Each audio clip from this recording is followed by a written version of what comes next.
भारतीय इतिहास गवाह है कि भारतीय शासकों ने कभी बाहरी देशों पर आक्रमण नहीं किया। हालात ही कुछ ऐसे थे कि राजाओं की पूरी शक्ति अपने ही देश को बाहरी आक्रमणों से बचाने में लग जाती।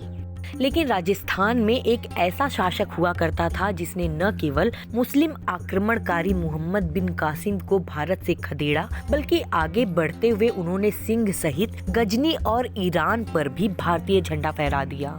ये शासक थे बप्पा रावल, और महाराणा प्रताप भी इन्हीं के वंशज थे। बप्पा रावल गहलोत राजपूत वंश के 8वें शासक थे और उनका बचपन का नाम राजकुमार कलभोज था। बप्पा रावल की विशेष प्रसिद्धि अरबों में सफल युद्ध करने के कारण हुई। सन 712 ईस्वी में बप्पा रावल ने मोहम्मद बिन कासिम से सिंधु को जीता था।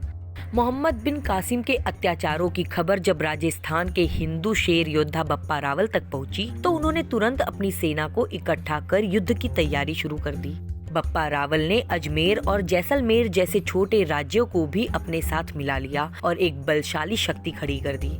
मोहम्मद बिन कासिम से टक्कर लेना कोई आसान काम नहीं था। इसके पास लाखों सैनिकों की सेना थी, कई लाख तो इसकी सेना में घोड़े ही थे। राजा दाहिर के पुत्र जयसिंह ने कासिम से डरकर जान बचाते हुए चित्तौड़ की शरण ले ली थी। कासिम ने चित्तौड़ पर हमला किया और यहाँ भयंकर युद्ध हुआ, और इस युद्ध में मोहम्मद बिन कासिम की हार हुई और वो जान बचाकर सिंध भाग गया। बप्पा रावल सिंध के पश्चिमी तट तक कासिम को मारते हुए लेकर आए, और इसके बाद बप्पा रावल ने गजनी पर भी आक्रमण कर दिया और वहाँ के राजा सलीम को बुरी तरह हरा दिया। बप्पा रावल ने गजनी पर कब्जा करने के बाद गांधार, खुरासान, तुरान और ईरान को भी अपने राज्य में मिला लिया था।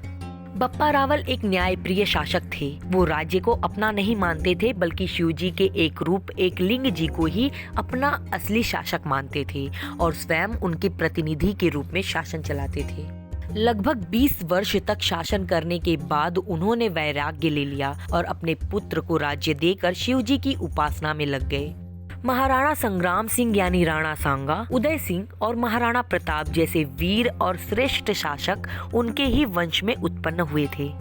उन्होंने अरब की हमलावर सेनाओं को कई बार ऐसी करारी हार दी थी कि अगले 400 वर्षों तक किसी भी मुस्लिम शासक की हिम्मत भारत की ओर आंख उठाकर देखने की नहीं हुई।